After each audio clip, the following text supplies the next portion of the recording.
अगर बिहार में आप बीपीएससी की तैयारी कर रहे हैं या फिर दारोगा की तैयारी कर रहे हैं, स्टाफ सिलेक्शन कमीशन की तैयारी कर रहे हैं, या आपने 71st बीपीएससी का फॉर्म भरा है और ये स्पेशली अगर आप फीमेल कैंडिडेट हैं तो आपके लिए वीडियो बहुत ही इंपॉर्टेंट है, क्योंकि इस वीडियो में हम जो डिस्कस करने जा रहे हैं उसका पर्पस बिहार में महिलाओं को मिलने वाले रिजर्वेशन से संबंधित है।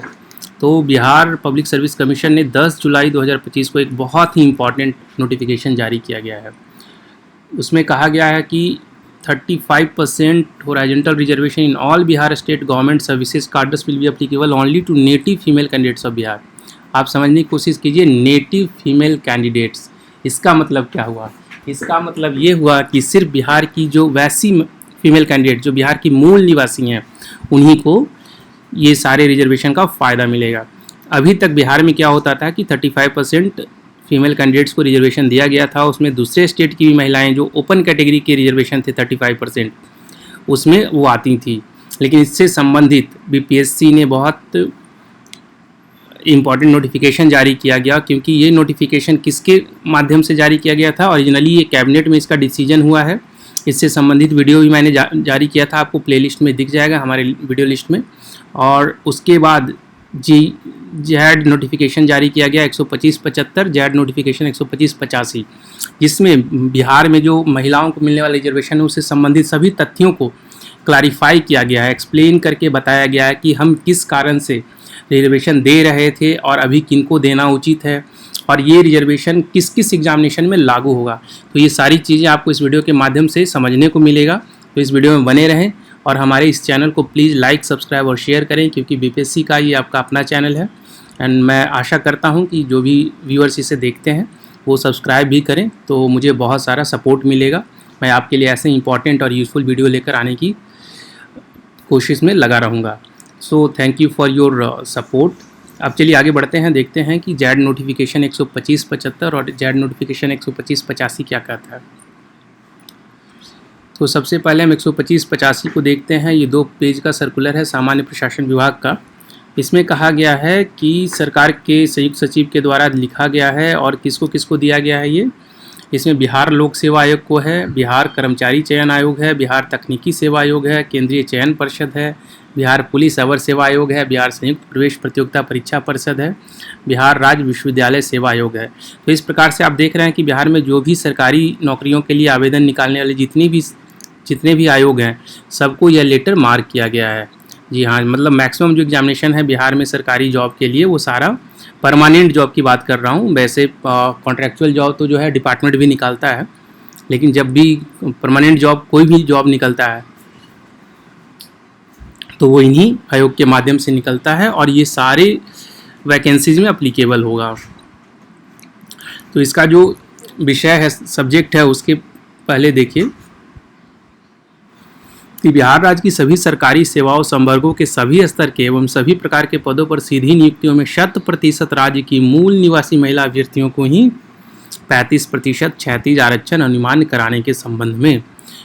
इसका मतलब है कि जो भी कैडर हो, चाहे वो क्लरिकल कैडर हो, ऑफिसर का कैडर हो, पुलिस हो, प्रोफेसर हो, टीचर हो या डॉक्टर हो, किसी भी कैडर की अगर सेवा की वैकेंसी आती है तो उसमें जो 35% रिजर्वेशन दिया जाएगा, महिलाओं को आरक्षण दिया जाएगा, वो सिर्फ बिहार की मूल निवासी महिलाओं की वो दिया जाएगा। इसके बारे में कहा गया है कि राज्य सरकार महिला सशक्तिकरण एवं समाज में महिलाओं के सक्रिय एवं सकारात्मक सहभागिता सुनिश्चित करने के प्रति दृढ़ संकल्पित है। और इसके बाद कहा गया कि 2016 का जो नोटिफिकेशन है उसके माध्यम से राज्य के सभी सरकारी सेवाओं और संवर्गों के सभी स्तर के सभी प्रकार के पदों पर सीधी नियुक्तियों में आरक्षित एवं गैर आरक्षित कोटि की महिलाओं के लिए 35% क्षैतिज आरक्षण का प्रावधान किया गया है।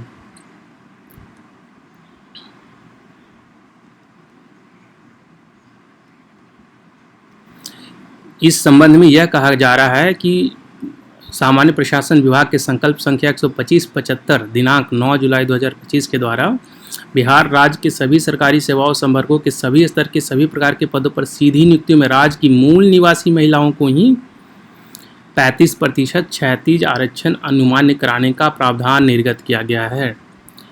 9 जुलाई 2025 का जो नोटिफिकेशन है सामान्य प्रशासन विभाग का, उसमें क्लियरली यह संकल्प लिया गया है कि 35% क्षैतिज आरक्षण सिर्फ और सिर्फ बिहार राज्य की मूल निवासी महिला अभ्यर्थियों को ही प्राप्त होगा।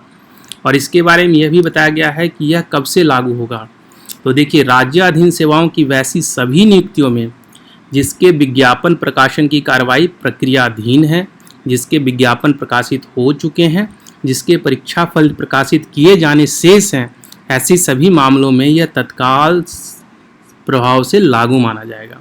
तो इसका मतलब क्या हुआ कि अब जो है आपका, जैसे आप 71 का प्रिपरेशन कर रहे हैं तो 71 में भी ये लागू होगा। 17वीं का जो मेंस का एग्ज़ाम हुआ है तो उसके रिजल्ट में भी ये लागू होगा। तो जो महिलाएं बिहार की होंगी उनको जनरल कैटेगरी के अंदर जो है रिजर्वेशन दिया जाएगा। अभी क्या हो रहा था कि बाहर की भी जो महिलाएं हैं वो जनरल कैटेगरी में 35% रिजर्वेशन में आ रही थी। तो इसको जो है एक्सप्लेन कैसे किया गया है, नेक्स्ट इसका जो सर्कुलर निकाला गया है उसमें बताया गया है कि क्या प्रॉब्लम आ रहा था बाहर की महिलाओं को देने से रिजर्वेशन, और सिर्फ बिहार की मूल निवासी महिलाओं को कैसे रिजर्वेशन दिया जाएगा। तो आप देख सकते हैं कि जितना भी जो भी एडवर्टाइजमेंट या विज्ञापन जिसका निकल चुका है, जिसका परीक्षा होना बाकी है और जिसका परीक्षा हो चुका है लेकिन परीक्षा फल नहीं निकाला गया है, तो इस प्रकार से इसमें 17वीं 71वीं दोनों इसमें प्रभावित होगा। फिर आगे वाला बीपीएससी का जो टीचर का वैकेंसी है वो भी प्रभावित होगा। और अभी जो भी नया नोटिफिकेशन आने वाला है सब इसमें नए नियम के अनुसार क्षैतिज आरक्षण की जो व्यवस्था है वो लागू की जाएगी। तो अब हम यहाँ पे देखते हैं, यहाँ सर्कुलर जो इन्होंने निकाला है संकल्प संख्या 125-75, ये 5 पेज का है। इसके हर एक डिटेल में तो हम नहीं जाएंगे, लेकिन मैं इसे शॉर्ट में आपको बता देता हूँ। बिहार राज्य की सभी सरकारी सेवाओं के संवर्गों के सभी स्तर के एवं सभी प्रकार के पदों पर सीधी नियुक्तियों में राज्य की मूल निवासी महिला अभ्यर्थियों को ही 35% क्षैतिज आरक्षण अनुमान्य कराने के संबंध में। तो यहाँ पे आप देख रहे हैं कि यही सेम सब्जेक्ट को यहाँ पे भी बताया गया है कि सिर्फ और सिर्फ बिहार राज्य की मूल निवासी को ही 35% क्षैतिज आरक्षण दिया गया है। इसमें पहले बताया गया कि देखिए बिहार में मिलने वाला जो आरक्षण है वो किन किन वर्गों को दिया जाता है और कितने प्रतिशत के हिसाब से दिया जाता है।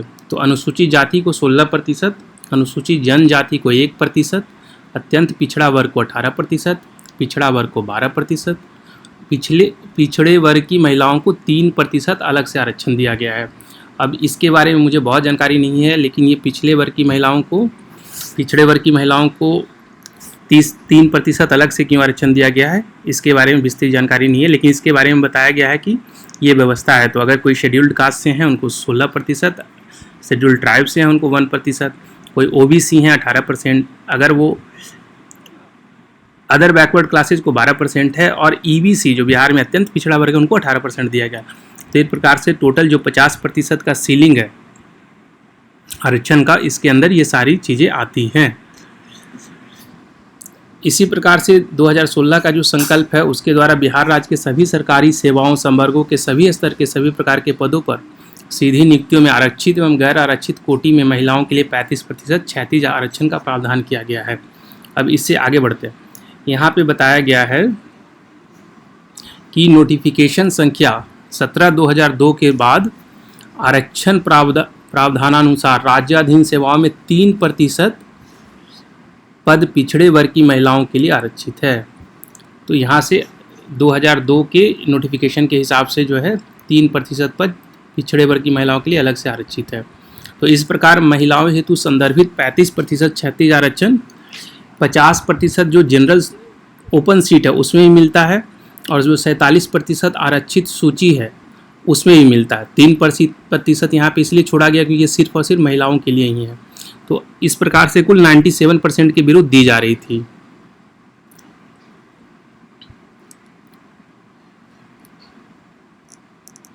अब यहाँ पे जो कहा गया है वो ये है कि राज्य की सेवाओं की सभी श्रेणियों में आरक्षण की सुविधा उन्हीं उम्मीदवारों को मिलेगी जिनका स्थायी निवास राज्य बिहार है, अर्थात जो बिहार के मूल निवासी हैं। तो ऐसा संकल्प जो है 1996 में ही एक संकल्प पारित हो चुका था कि राज्य की सेवाओं की सभी श्रेणियों में आरक्षण की सुविधा उन्हीं उम्मीदवारों को मिलेगी जिनका स्थायी निवास बिहार राज्य में है, अर्थात जो बिहार राज्य के मूल निवासी हैं। और 1996 के उसी संकल्प के अनुसार परंतु और कि बिहार राज्य के बाहर के निवासी अभ्यर्थी इस अधिनियम के अधीन आरक्षण के लाभ हेतु दावा नहीं करेंगे, लेकिन इसके बावजूद जो मेरिट के आधार पर किसी भी वर्ग एवं क्षेत्र के अभ्यर्थी 40% खुली जो गैर आरक्षित वर्ग है या ओपन कैटेगरी के सीट हैं उसमें चयनित हो सकते हैं। तो जो 40% का ब्रैकेट है उसी में बाहर के कैंडिडेट या कोई भी कैंडिडेट, वो किसी भी राज्य का हो, कहीं का उसका मूल निवास हो, वो इसमें आ सकता है, सीट उसको मिल सकता है। लेकिन यहाँ पे यह भी बताया गया कि 2016 के द्वारा कि महिलाओं के लिए प्रावधानित 35% क्षैतिज आरक्षण के अंतर्गत गैर आरक्षित वर्ग के अधीन मेरिट के आधार पर अन्य राज्य की महिलाओं का भी चयन होने के कारण बिहार राज्य की मूल निवासी महिलाएं चयन से वंचित हो जा रही थी। तो यहाँ पे ये एक इम्पॉर्टेंट बात बताया गया है कि जो ओपन कैटेगरी के सीट थे उसमें 35% जो रिजर्वेशन दिया जा रहा था उसमें बिहार के बाहर की बहुत सारी महिलाएं जो है चयनित हो रही थी, क्योंकि अभी तक ये कैटेगराइजेशन नहीं किया गया था कि ओपन कैटेगरी की जो सीट है उसमें जो है सिर्फ बिहार राज्य की मूल निवासी महिलाओं को मिलेगा। तो अगर मान लीजिए कि ओपन कैटेगरी के जो 50% सीट है तो उसमें 35% में किसी भी राज्य की महिला आ रही थी। तो इसको देखते हुए बिहार राज्य की जो है पड़ोसी राज्य, तो इन्होंने क्या है, बिहार राज्य के जो पड़ोसी राज्य है जैसे झारखंड, उस पे जो वहाँ जो महिलाओं को रिजर्वेशन दिया जा रहा है उस पे इन्होंने विचार किया। उत्तर प्रदेश में जो दिया जा रहा है उस पर विचार किया और इसके बारे में क्या बता रहे हैं कि बिहार राज्य के पड़ोसी राज्य यथा झारखंड द्वारा प्रकाशित विज्ञापनों के अवलोकन से प्रथम दृष्टया यह प्रतीत होता है कि झारखंड राज्य द्वारा अपने राज्याधीन सेवाओं की नियुक्ति में मूल निवासियों को ही सभी प्रकार के आरक्षण का लाभ अनुमान कराया जा रहा है। तो इस प्रकार से जो है झारखंड में सिर्फ और सिर्फ वहाँ के मूल निवासियों को मिल रहा है। इसी प्रकार से उत्तर प्रदेश राज्याधीन सेवाओं और पदों पर 20% क्षैतिज आरक्षण केवल उत्तर प्रदेश की मूल निवासी महिलाओं के लिए ही सीमित किए जाने के संबंध में शासनादेश उत्तर प्रदेश सरकार द्वारा जारी किया गया है। तो इस प्रकार से जो है यूपी में भी जो वहाँ की महिलाएं हैं जो इनको फीमेल कैटेगरी में रिजर्वेशन मिल रहा है और सिर्फ वहाँ की मूल निवासी महिलाओं को मिल रहा है। और चूँकि राज्याधीन सेवाओं पदों में चूँकि महिलाओं के लिए अनुमान क्षैतिज आरक्षण ही मौलिक रूप से एक प्रकार का आरक्षण ही है और राज्य में किसी भी प्रकार का आरक्षण राज्य के मूल स्थायी निवासियों को ही देय है, अतः महिलाओं को दिए जा रहे 35% क्षैतिज आरक्षण को भी संपूर्ण रूप से बिहार राज्य के मूल स्थायी निवासी महिलाओं के लिए अनुमान कराए जाने का अवसर प्राप्त युक्ति का अवसर प्रतीत होता है। तो इस प्रकार से आप ये देखें कि यहाँ पे क्लियरली बताया गया है कि चूंकि एक तरह का रिजर्वेशन है और रिजर्वेशन सिर्फ और सिर्फ किसी राज्य की ओरिजिनल परमानेंट रेसिडेंट को ही मिल सकता है, इसीलिए 35% जो क्षैतिज आरक्षण ओपन कैटेगरी का वो भी बिहार की ही महिलाओं को मिलना चाहिए। तो यहाँ पे ये क्लैरिटी बिल्कुल सीधे सीधे आया है। इसके साथ साथ एक चीज़ और इसमें समझाया गया है कि सपोज ऐसा होता है कई बार किसी सीट के अगेंस्ट जो है उस पर्टिकुलर कैटेगरी में महिला नहीं मिलेगी, तो उस केस में हम क्या करेंगे। तो उस केस में अगर योग्य महिला अभ्यर्थी नहीं उपलब्ध है तो उस स्थिति में उसी भर्ती वर्ष में संगत कोटि के पुरुष उम्मीदवारों से पदों को भरे जा सकने का भी प्रावधान किया गया है, जो महिलाओं की लैंगिक प्रकृति के परिप्रेक्ष्य में नैसर्गिक न्याय के सिद्धांत के प्रतिकूल प्रतीत होता है। तो ये 2016 में रिजोल्यूशन था, उसको अब चेंज कर दिया गया है। जी हाँ, बिल्कुल चेंज कर दिया गया है।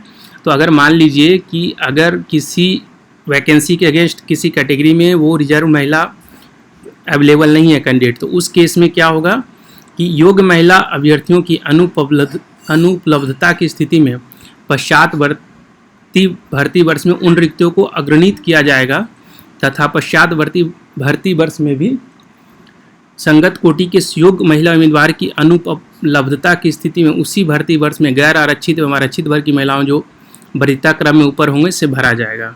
इसका मतलब ये हो गया कि अभी कोई भी महिला कैटेगरी के लिए रिजर्व सीट को पुरुष वर्ग से कभी नहीं भरा जाएगा। अगर भरा भी जाएगा, मान लीजिए कि कोई कैंडिडेट नहीं मिल रहा है किसी कैटेगरी में, तो और जो गैर आरक्षित हैं और आरक्षित वर्ग की महिला हैं उसमें से जो नीचे जो मेरिट लिस्ट में रहेंगी उनको ऊपर लाकर भरा जाएगा, अगर ऊपर के में कोई कैंडिडेट नहीं है। तो इस प्रकार से ये सारी चीज़ों को एक्सप्लेन किया गया है मेरे द्वारा। आशा करता हूँ आपको समझ में आया होगा, और किसी तरह का कोई भी शंका हो तो आप हमें कमेंट के माध्यम से पूछ सकते हैं। Thank you.